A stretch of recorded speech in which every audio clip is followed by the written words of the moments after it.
லஞ்சுக்கு வந்து மட்டன் வாங்கியிருந்தோம். அது ஒரு கிரேவி தான். எப்படி செய்யறதுன்னு பார்ப்போம். மிக்ஸி ஜாரில் மிளகு, சீரகம், ஒரே ஒரு மிளகாய், பட்டை, கிராம்பு, சோம்பு அதை வந்து அரைச்சிக்கலாம் வறுக்காமையே.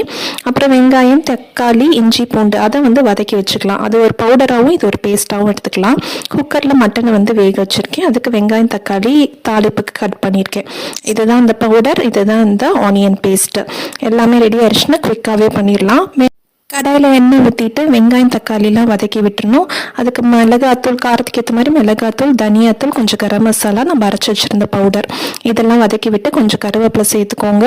கொஞ்சமாக தண்ணி வேணும்னா, இல்லாட்டி வந்துட்டு நம்ம இந்த மட்டன் ஸ்டாக்கே வந்துட்டு ஊற்றிக்கலாம்.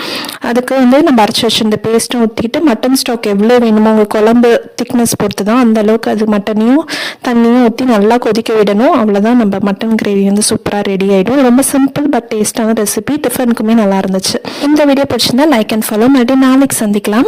பாய்.